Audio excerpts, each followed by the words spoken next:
I don't know if this is going to go anywhere. Throw it against the wall and see what happens. That's my motto. Wing it. My in my late teens, early 20s, my dad especially, but a lot of people were, I won't say not happy, but they were trying to get me to see big picture, future state, blah blah blah. And the actual word used most of the time was cavalier. Most of the time. That's a nice way of saying it. I, not to quote Bible passages, I gave no thought for the morrow, I was just kind of winging it in my early 20s. I was living with my friends in the house that we were renting, in an apartment we were renting. I always had a job, even though it wasn't full time with benefits. I talked about whoever called me first got me for the day. You might have heard me talk about that story before. That was my 20s, my early 20s, and no thought for tomorrow. Cavalier attitude, because things are just going to work out. Things always are just going to work out, and I gotta say, don't do this at home, kids. But they did. but the saving grace of one of my many saving graces is the fact that I come from and I belong to an absolutely fantastic community that allowed me to do this. Cavalier attitude towards whatever. But they were actually going to get a shirt printed for me with whatever ... whatever. Hey, when I do this, whatever. I'll show up. You need me tomorrow? Yeah, whatever. Oh, I'll be there. So it was, I won't say it was a day-to-day existence. I wasn't homeless. I wasn't a vagabond. I had money in the bank account, and I was paying my rent overall. A few years in there, but we won't talk about that. And I was genuinely not worrying about stuff, but I had the luxury, the blessedness to be able to do that. And so I do not recommend it for anybody. I look back at it now. I mean, we're fine. We're good. We have a house, blah, blah, paid off. I would have been guaranteed, I would have been a lot farther ahead financially. Had I put some serious thought and serious thrift into my life in my late teens and into my 20s. And there wasn't one specific thing that happened in my life to make me see. I have such a tough time with this specific aspect of my life because I feel, for me, I haven't changed at all. I still have whatever. Hey, Dave, we're gonna go and do this. Wait, go along. I have not changed how I handle much in my life. I've been full-time employed since, I don't know, my mid-20s. I've had basically 3 IT jobs, starting with a mom and pop truck shop in Hamilton here, where I was a systems administrator. Systems administrator, that's what they call them back then, just IT. And I took care of a mom and pop truck shop. I've talked about that a few times. A full-time job, 9 to 5, Monday to Friday. And since I was the only IT person, weekends, when necessary, for updates. It was a 25 to 30 PC shop. I can handle that literally on my own. It was basically pre-internet into internet. The pithy saying was I was going to the university.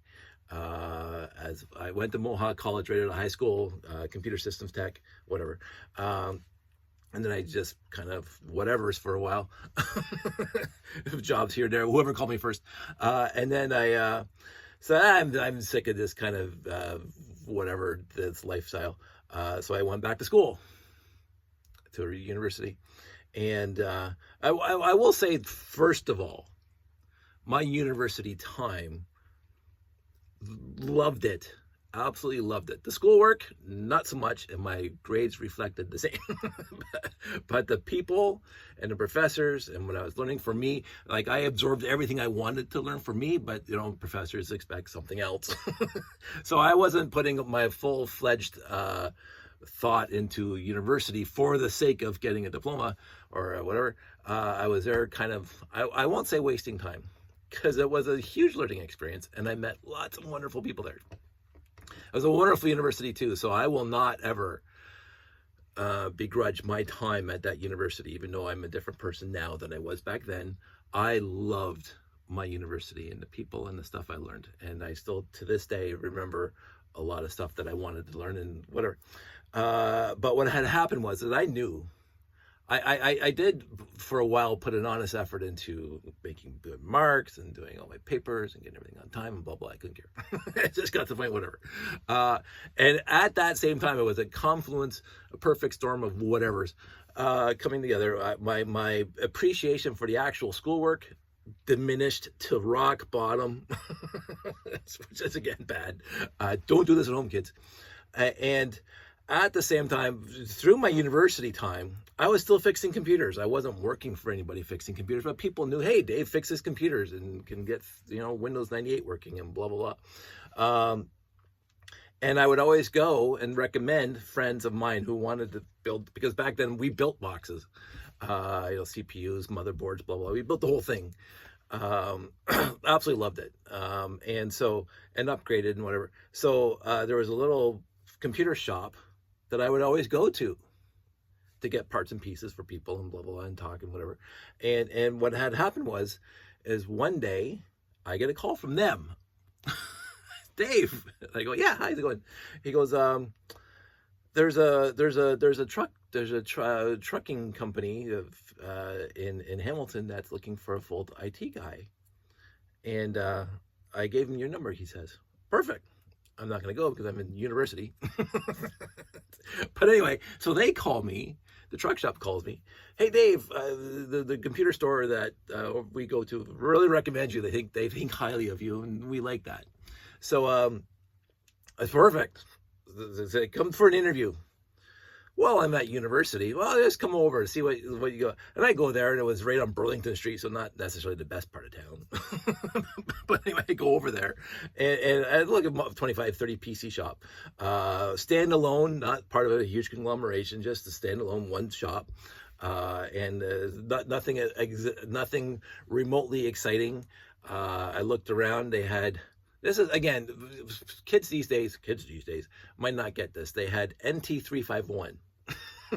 NT351 and Novell for networks, and they were running NetWare. whatever under network. So under network they had IPX, XPX, they had NetBUI, and of course they had TCP/IP. This is, again, pre-internet. We weren't connected to the internet, but they had dial-up in order to connect to the banks and download statements and blah, blah, blah. And so the interview process was fantastic. The owner of the company and the CFO were there, and they talked. We had a great, wonderful chat, and they said, when can you start? After like an hour and a half of walking around the building. And I said, I'm in university. I'm in university. And they said, we'll pay you this much. I said, I'll start Monday. Because again, if I genuinely fell into my lap. This job genuinely fell into my lap. I don't know if they talked to other people. I honestly have no idea if they interviewed other people. I never found that out. But the computer shop recommended me. They interviewed me. We got along fantastically well, because I'm not this. I don't want to, because I am a geek, straight up, full on geek.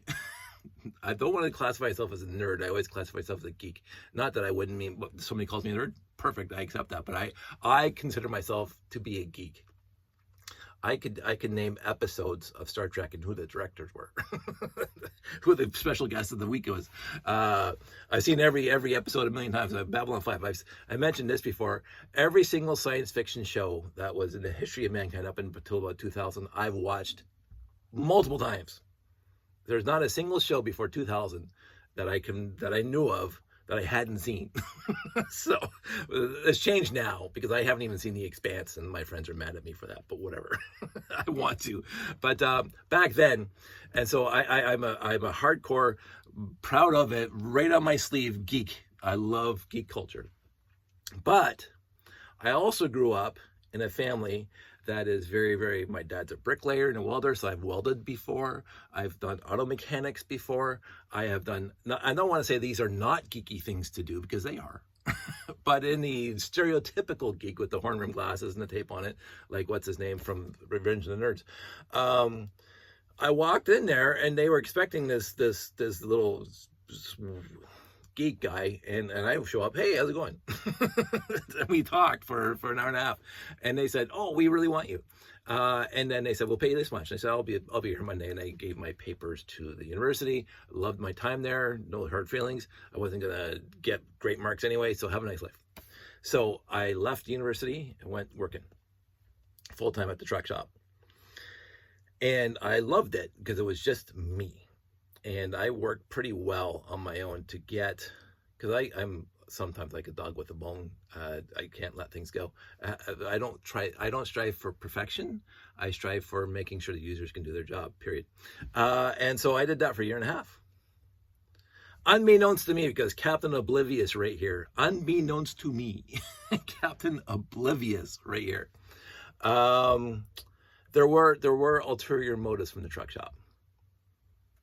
Should have seen it coming, but whatever. I didn't think of it. So a year and a half I'm there. I took them from a completely disparate and like completely blah blah. Every system was different. Every operating system was different. Every patching. It was a disaster. The networking was a disaster. Everything was a disaster. And for a year and a half, I just put it here, fix there, blah blah, fix a little thing here, wax on, wax off over there. And I got everything completely up to snuff, all the latest patches, the latest thing. Microsoft is happy, blah, blah, blah. Network's happy, blah, blah, printers, everything is working. And I got called into the CFO's office one day. Dave, great job over the past year and a half. Thank you very much. We don't need you anymore. I'm going, oh, okay. Sure. Not a problem, Bob. Bob, if something goes wrong, if you need me, it's going to be X amount of dollars an hour, and I'm willing to actually keep on fixing. But have a nice shake it. No, not that's never been me. Again, whatever. You make decisions for you. Absolutely. This is my whole life about other people, and this is kind of I won't say a source of pride, but this is how I run things. You do what you want to do. If I want to make myself fit into whatever you're doing, I will make myself fit into whatever you're doing. Try not to cause too many waves. But if you're walking in that direction and I want to walk with you, I'm going to walk with you. But if you don't want me around, and this comes to jobs, ex-girlfriends, whatever, if you don't want me around, I'm not going to sit there at the city gates weeping and gnashing of teeth. That's not going to be me. I mean, if you want me to work on the relationship, okay, that's going off at this. I'm going to leave that one alone. Let's talk about the job. So Bob, have a nice life. Sign a piece of paper. See you, bye. The very next day he calls me up. And I think some of you heard this story before. Dave, this isn't working. Oh, okay, Bob, it's going to be $40 an hour. Whatever it was. I can't remember what I was charging back then. And it's a 4-hour minimum, and I'm going to come fix it.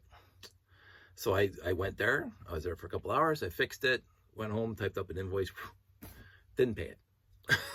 I called once. And oh yeah, we'll get to you. Didn't fix it. A month goes by. Dave, this needs to be working. Because again, when I left the building, literally they didn't need an IT person anymore, officially, because it's all working. There's no problem. My first 3 months was just day after day after day. This isn't working, that's not working, blah, blah, blah. Clean it all up. After a year and a half, everything is up to snuff. And then they said, we don't need Dave. Why do we need Dave? Everything's working. That's fine. So they called me the second time after a month or whatever. And they said, Dave, can you come down? Absolutely. Make sure there's a check at the door. So I get there and there's no check at the door. Oh, but while you're here, says Bob. No. I'm not stepping foot one into this building until there's a check in my hand for my previous invoice. I mean, I was firm but polite. I'm not, Nope, because again, whatever. But I can just turn around, hop in my car, and go home. It's Burlington Street. It's 10 minutes from the house because I'm not driving to Toronto. Notice how I say Toronto. That's a whole other discussion. So anyway, so he cuts me a check. I take the check. I fix whatever ails them. I fix it. Submitted my other invoice. They didn't pay it. A couple months go by, or a couple weeks go by. Bob, check the door before I step in. Every time. Oh, there's no check at the door. This happened 6 or 7 times. There was not a check at the door. But what else am I doing with my time? Like, whatever. I was looking for another job. And at that point, I had started my own Geek Squad. And so I was actually working with doing other stuff besides waiting for him to call me. So that was fine. And I think I went there 7 times after I was let go to fix things. And they didn't pay my last invoice because, of course, they didn't call me again. So that's perfectly acceptable. Again, no sweat off my nose. But by that time, my friend Rick called me up, and I was already contracting where he was working. Because during that time, I was looking, hey, I can do this, that, to fix people's computers, but here and there. And my buddy Rick says, Dave, we need an IT guy to do a rollout. I'm your guy. So sight unseen, I walk in, get the gist, look at the desktops, look at the images. I start making images, start blah, blah, getting PCs ready, blah, blah, blah, tracking and blah, blah. And I got to go to London, Ontario. I got to go to Sudbury. I got to go to Ottawa. I got to fly out to Edmonton and contract it all. So all expenses paid. Like, I mean, I wasn't being stupid, but I got to expense all these trips, and I was just a contractor, so I got to submit my hours, blah, blah, and they paid them gladly. And it was fantastic. I did that for about a year with my buddy Rick. And then that company hired me full time. So this is like 1997. I started contracting there in 1990, whatever. I'm full time going into 2000, and then I was there for 12 years, full time. And then again, what happened was that company got bought out by a separate company, and they outsourced everything. Blah blah blah. I don't need to go to the sob story. And then they got rid of all IT people, so I'm out of a job. Signed a piece of paper. See you, bye. If you need me, call me. The end was not pretty. Not from my perspective, but from their perspective. Again, the brand new management, blah, blah, blah. And they didn't know who I was. And they didn't have to know who I was. Nobody has to look behind the curtain to see me. But 2012 rolls around. They let me go. I walk in. I knew exactly what's going to happen because I did it with Bob a decade earlier, over a decade earlier, and signed a piece of paper. Any questions before I sign this? No, fine. If you need me tomorrow, $400 an hour. Because my salary went up. So anyway, so the very next day, the guy calls me, Dave. I go, I'm glad to come in and fix it. No, tell me on the phone. No. If you need me to fix it, you're calling me to fix it. I'm calling it. It's going to be, I think I was saying 100. I can't remember now. Tell me on the phone. And he hangs up the phone madly because I'm not telling him how to fix it when I asked him yesterday when I was still working from what I could do from. But anyway, so that went on for 6 or 7 months with him calling me. But that point of this part of the story is that when I walked out the door after I signed my piece of paper on my last day working for that company, I called my buddy Rick. First call was to my wife. The second call was to my buddy Rick. And Rick, I'm unemployed. And he goes, oh, perfect timing. Again, perfect timing. So I started contracting with him for a while because he's a programmer that does hardware on the side because nobody else is doing hardware. And so I went to all the various shops that he was servicing for his programming skills. And I would do the printers, setting up the printers, setting the networks, fixing this, fixing that, monitors, whatever. I'll gladly do that. I'll do that any time of day. I love hardware support. I love network rollouts. I love APs. I love getting the network perfectly working. So I did that for him for 2 weeks. So I was not unemployed an hour coming out of my last company. And then while I was working for Rick, as a contractor, I put up my resumes. And then my friends that I had at my previous company, who were also let go before I started with my new company that I eventually hired me. And they said, oh, Dave's looking for work. Let's see if we can get him into here. So I went to work at that company for now 12 years, 13 years, since 2012. So I was unemployed. I did not have a full-time job in 2 weeks of 2012 in the entire new millennia, which is fine. I'm not going anywhere with this. The life is good. I don't even know why I started this, but it's like I consider myself to be absolutely blessed, and sometimes the whatever mentality comes in very handy because you can let things go easier. You can let instead of like get all angsty and get the ulcers going in your tummy. I needed water. Just let it go, because in the end, being all angsty only affects you. Being angsty only is going to impact your body and your mind and your health and your well-being. The other person that you're angsty about either doesn't care or has no idea that you're being angsty about whatever situation is out there. And so I learned at a very young age, and I don't know why I started this conversation, but it really does go back to my upbringing, where my parents were stoic. We'll say that they were stoic. It wasn't a huggy, loving family for sure. I will never ever. My family absolutely loved us kids, and there was no doubt in anybody's mind how much they loved us kids, and how much we loved them, my mom and dad, and everybody else. But it wasn't a tell me about your feelings family. It wasn't the go hug and cry it out family. It was a stoic family. You live with what you live with, whatever's going on. Suck it up. Not necessarily that bad, but you know this happens. This is part of life. You have to learn to deal with it and move on. And I'm not saying that's a perfect way of doing it, but I'm also saying in the grand scheme of things, when I look at my life, being all angsty and emotional and like, this whole bad stuff is happening to me, is also not going to make a successful person out of oneself. You need to find a balance there between how much emotional effort I'm going to put into something and when is the time to step back and let it go. Every time I say let it go, no, I don't think about Frozen.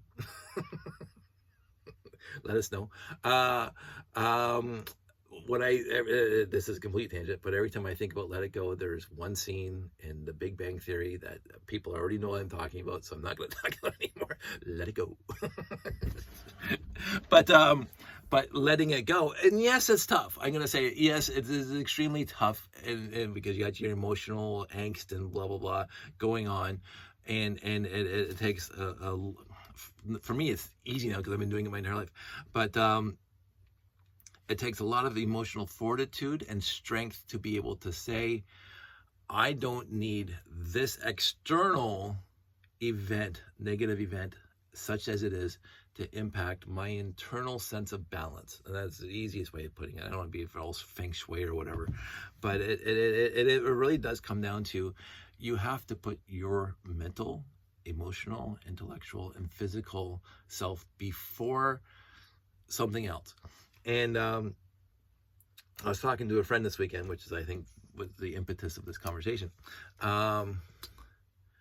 The point which I never really understood until very, very recently, because I've heard it my entire life, because I've been on airplanes. I've been on jets, flying across the country, doing work. Is when the stewardess is doing that whole, hey, here's your brochure, and here's the exits, and here's how you put on your thing, your flotation device, should we have a water landing, blah blah. And they always every single time, and they do it in movies too, they always specify clearly, if the masks drop down from the ceiling, put yours on first before you try to aid the other person who is beside you or whoever else. Put your mask on first. And there's 100%, there's not, and I can't think of any exception at all for this. It's because if you try to put the other person's mask on and you don't have air, you're going to pass out and both of you are dead. There's no circumstance that I can think of, and I'm a pretty smart guy. There's zero circumstance that I can think of where you want to not take that advice under advisement and actually follow that rule. Make it a concrete rule. Take care of yourself first, because how else can you then take care of somebody else? If you are in a state where you can't take care of yourself, how are you expecting yourself to take care of somebody else? I have been very, very blessed, as I keep on saying, about my life and how I've tried to help people. I've tried to take care of my friends and blah, blah. And in the end, they've all helped me to get to where I am now in a very, very comfortable position. But I've always been comfortable, no matter what I was doing. Even when I didn't know what I was going to do the next day, I was very comfortable. I knew that the sun's going to come up. I knew I was going to go find something to do, and I did it. That's my lifestyle back then.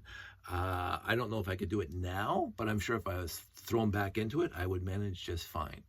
But in the end, I happen to have surrounded myself with very, very good, decent, salt of the earth kind of people that allowed me to be who I wanted to be throughout my entire life. My parents allowed me to be who I wanted to be my entire life. My friends allowed me to be who I wanted. There was no disparagement, real disparagement, because again, we always pick on each other, but there was no real disparagement about what I wanted to do, which is, sometimes play Lego when I'm 25 and have like a house full of people on Sunday afternoon playing Lego. That didn't happen elsewhere because there would have been some disparagement. I know I've been very, very blessed in this circumstance that my friends never ever picked on me about it. I never got that. So, I'm going to wrap this up because friends, family, so. So in the end, all that said, take care of yourself. There is a point where, I fundamentally believe taking care of other people is a fundamental tenet of living in this life. I've tried to take care of people, friends, family, whatever, and tried to be there, do the best you can at work and stuff. I will say that there have been some deficiencies in my life. Like I did not put any effort. I don't know why. I put very minimal effort into my university studies. I was there kind of, I won't say hiding, but I was there just getting along. But I don't regret that because, again, I walked out of there with fantastic friends and that I still have to this day. But and I don't think it was a waste of my time. My regret is I felt like I wasted other people's time when I was there. Because for me, I had a great time. But anyway, that's it. I'm not going to go into it. I had other things to talk about, but this is what I talked about today. So we'll talk more, and I'll see you soon.